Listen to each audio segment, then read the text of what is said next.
Okay, good more earning nata karon sa barangay Upper Olive dinhi sa Davao de Oro, Mungkayo, lungsod sa Mungkayo.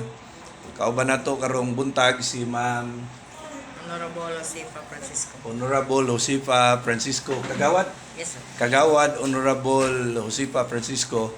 Kay last Friday dinhi ta sa barangay unya si Kagawad Josefa nakadungog ni siya sa atong business unya ni apil unya iyang gitistingan ang ato ang produkto nga spirulina. Yes. Unya karong buntag nabalik ta dinhi kauban nato si Kapitan Chris Palomar, kauban po nato dinhi si Kagawad Bingkay o ang misis ni Kapitan nata sa office ni Kapitan kay atong gi-present ang ato ang programa sa consumer empowerment. After our orientation, na istorya hinabi nato si Kagawad Jojo. Josefa, Kagawad Jojo, unya nagsulti siya nga nindot sir ang akong gibati sa spirulina. Pero mas maayo nga naamag yun siya kauban nato karon, siya mismo ang atong pasultihon sa iyahang personal nga kasinatian sa produkto nga Consre spirulina sa atong kumpanya. Kagawad, good more earning. Yes, sir. Unsay imong ikasulti? Earning. Good more earning. Amo na itong company's greeting. Unsay imong ikasulti Kagawad sa imong experience pag take nimo sa atong product? Yes, sir.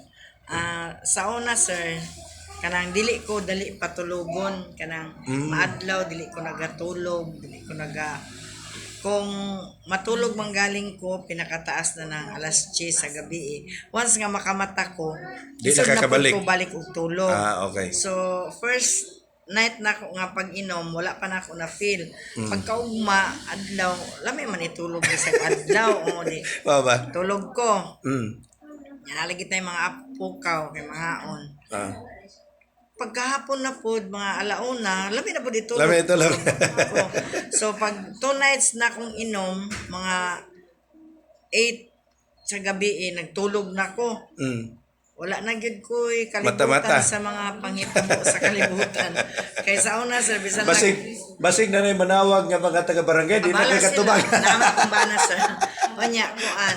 Ay, lagot ko ato de, sir, kay na ay radyo, sige, tingog ang radyo, pero di, wala ko ginapansin, kay lami na gyud akong tulog. Pag ika 3 nights, pagpahilot man ko sa akong apo, yan na po kong giana. Uy, ayaw pagnganga. Nagnganga na daw ko. Lami na akong kayong tulog. Yung nanguta na. Sa ako daw ang kaon. Ikaw wala mag-problema sa kaon. Kanunon rabi wala, sir. Ang ako lang yung na-problema ang ako ang pagtulog. Tulog. So karon lami na akong tulog. Taon-taon din ako katulugon na po. Pero ako na pong ginadisiplina akong kaugalingon. Basig sige lang kay tulog. Oo, matulog na ako. Kana lang, sir. Okay. So, Kagawad, thank you sa